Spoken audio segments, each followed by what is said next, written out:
Hey y'all, welcome back to my channel. I said hey. Hey. Welcome back to my channel. Hey girl. Hey y'all, I'm Jazmyn W. Welcome back to my YouTube channel.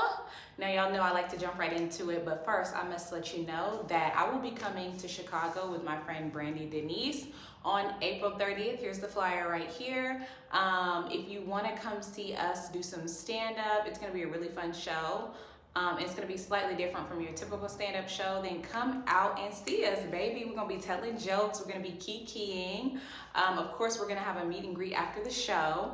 And if you purchase a VIP ticket, and you'll get a little gift bag. You know, it comes with special seating, gift bags, stuff like that. So, Chicago, come out and see us, honey. And if you don't live in Chicago, but you know somebody who does, who wants to see two funny black women do their thing, then send it to them, okay? The link below for tickets. That is the black business that I'm supporting for the next couple weeks myself, because this is a black business, okay? Period. Get into it. Anyway, this is Ready to Love. I did skip one episode of Ready to Love, so let's just get to the new, okay? Because when I put out the old episode review, y'all was not even really feeling it like that. So I'm like, maybe let me just skip to what's happening now, okay? Right. So let's jump right into it. Let me look in my notes. I'm like, I feel like I don't have that many notes, but Your notes dusty. this is the episode where Suann got booted off the show. First of all, I don't understand what the point of Ready to Love is. Are we supposed to be finding somebody, or are we supposed to just get down to the top 2 or 3 couples? Right.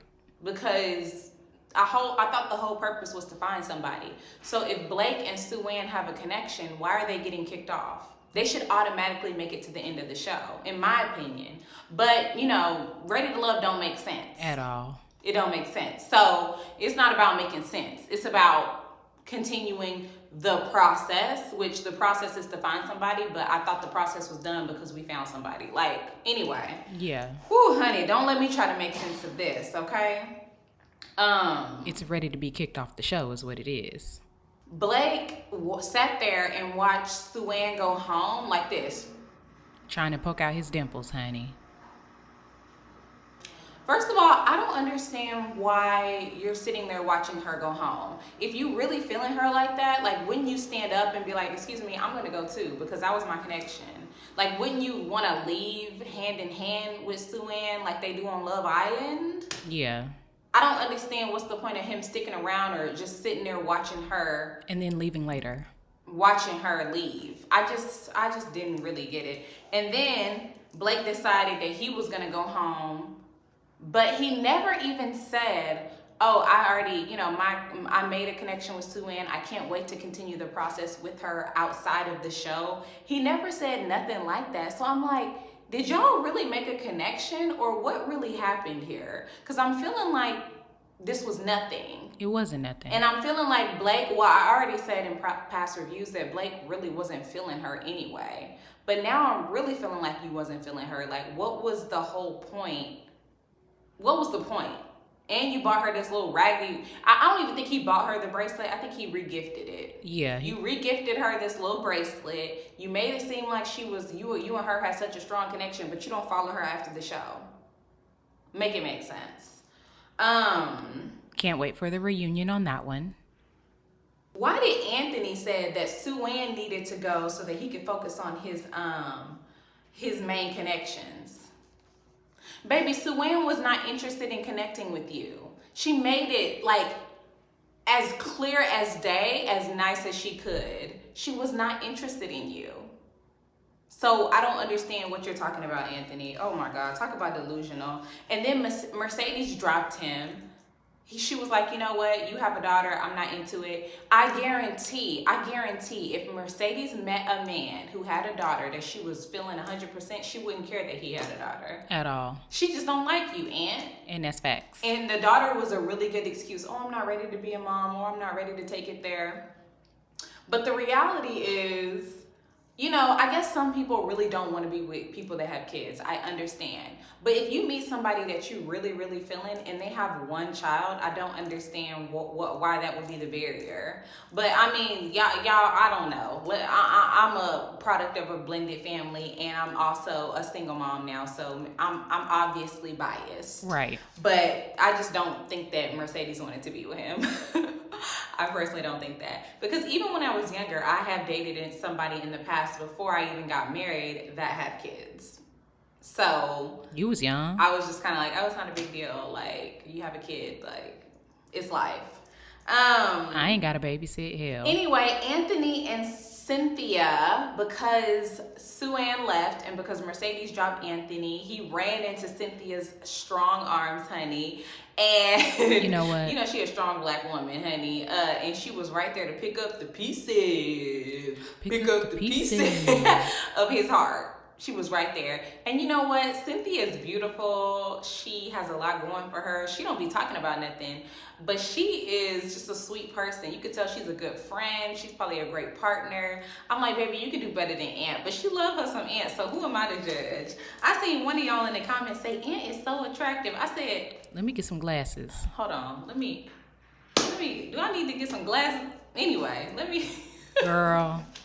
I be trying to be civil on these. Let me be civil. Anyway, I wrote down, I got a feeling that Cynthia is gullible, but we know Cynthia gullible because we've seen her be gullible like the whole season or whatever. So anyway,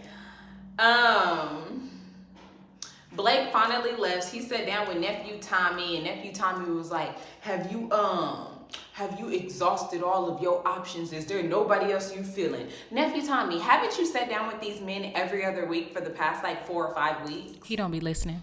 You know that he's not feeling anybody else because y'all sit down in the nephew Tommy's Tabernacle Tavern. So I don't understand why you're acting confused. No, he's not feeling nobody else. Everybody else is accounted for. And don't nobody like Blake to begin with. Like, I'm just, babe. Anyway. He should already know that. Tony is still thinking about Marcia. We found out on this episode or the last episode because Lyndon, what the heck? Piece of fuzz or something. Anyway, Lyndon spilled the beans. Lyndon said that Tony told him that if Marcia was still here, he could have Morgan. And let me tell you something. If a man said that about me, baby, I would never be speaking to him again. He'd never see me again. Because Morgan still exists, or not Morgan, because Marcia still exists here out in the real world. So if she was still here, technically she is still here because she still lives in Miami. She's available. She's single. Go be with her. Exactly. Easy peasy. I wouldn't, baby. No, ma'am. It wouldn't be me still over here trying to work with you through your anger issues. No, ma'am. Not me. Anyway, they were assigned to make homemade candles and use their connections or their top connection to inspire them for the flavors, the scents, the names of the candles and stuff like that. I thought that was a really cute date idea. But not your first date, but like, when you've been dating for a little bit, but or maybe when you just become like exclusive or something like that. That's cute to me. It's like, it just tells the person what you like about them a little bit. So I think that's cute. That was very cute. You just love to hear people say what they like about you. This is where Lyndon told Morgan that Tony was bad for him, and she's still unsure. Yeah. Morgan, you're still unsure. Let's see. Tony said if another woman was there, that Lyndon can have you. Ding. Tony got super jealous when he was meeting your ex or vice versa or something like that, in the last episode. Ding. Tony got anger issues Ding. because he treats you poorly when he gets mad at you. Tony don't even like to have confrontation because he gets upset because he don't never want to be wrong, so he be cutting you off and leaving the room. Ding. That particular night, Tony got drunk. Okay? The number one commenter, J-Dub, the number one commenter on YouTube, J-Dub, I watched his review, and he was saying that he thinks Tony got drunk that night and passed out. And I actually think that that's probably what happened, because why everybody else up but you sleep and you've been drinking? Right. Like, I think he probably got drunk and passed out, or he had some cocktails and he was tired, okay, and went to sleep. And during that night, and he didn't even make you a candle, and you're the only woman left there for him. The candle was empty. Dookie. Baby, that is a huge red flag. I tweeted out when I was watching the show, Morgan is a dummy. Girl, you pretty as a peacock, but dumb as a doorknob. I'm sorry.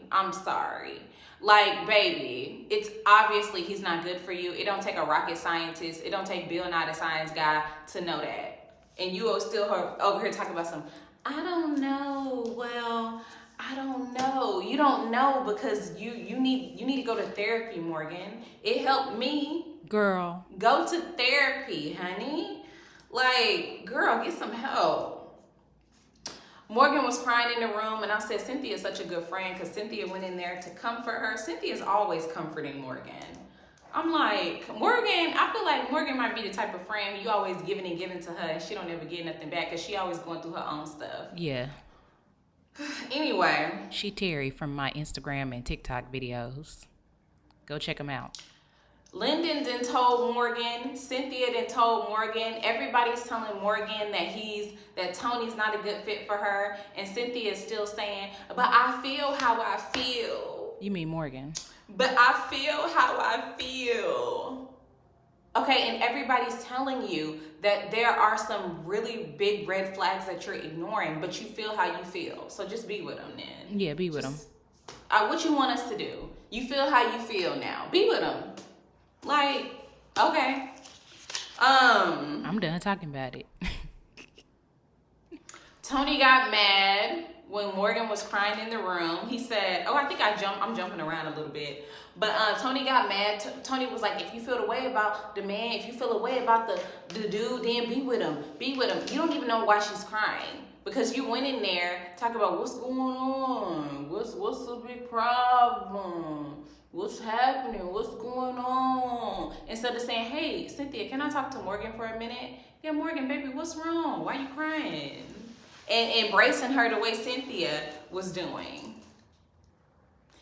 Morgan, you're not going to get emotional support from this man. At all. You can tell.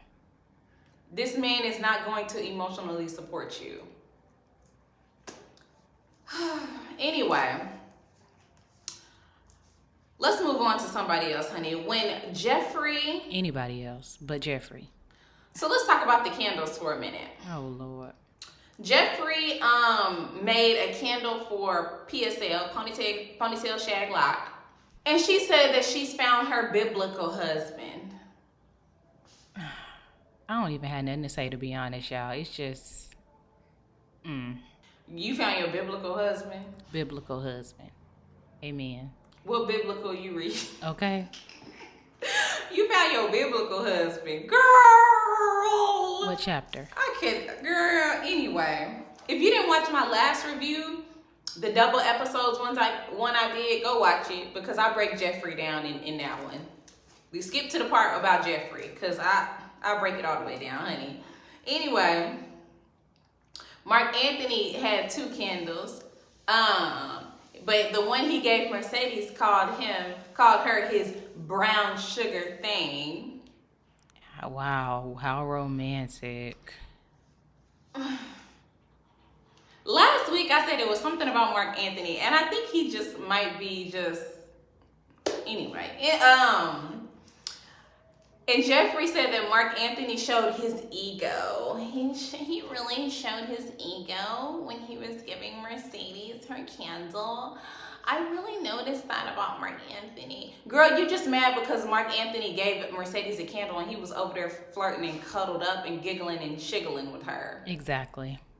Mark Anthony ain't showed you no ego when he named a candle for another woman that he likes. You're just upset about it. I would have just been like, you know what? I was a little irritated that he named her his brown sugar thing. Right. Why can't you just say that instead of saying he showed his ego as if he did something to let you know he was egoic? And He didn't do nothing that I saw. Child. He ain't did nothing. Anyway, Anthony had on his silk pajamas.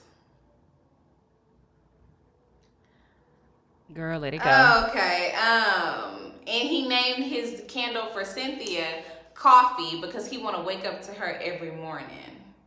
I say he should have named it Last Choice. Okay. He should have named it Last Resort. No other options.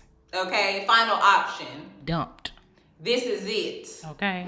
Okay, that's what he should have named the candle. But anyway, Cynthia made 2 because she had 2 connections. I'm not even mad at it.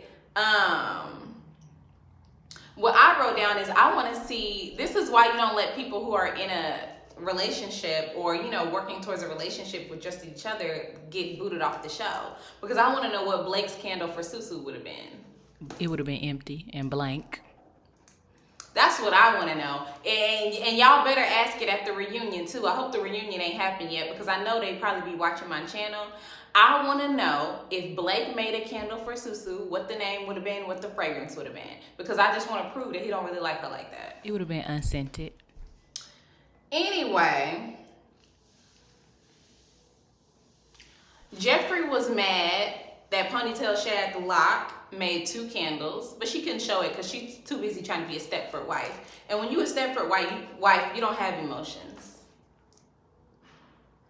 I don't want to make no assumptions about the type of submission y'all be talking about, but the type of submission y'all be really talking about is about control and about a woman not being able to be her true self, be emotional, tell her true emotions and stuff like that, because it's not about you being emotionally supported. It's about you being financially supported. Oh, girl, don't do it. I said what I said. Anyway,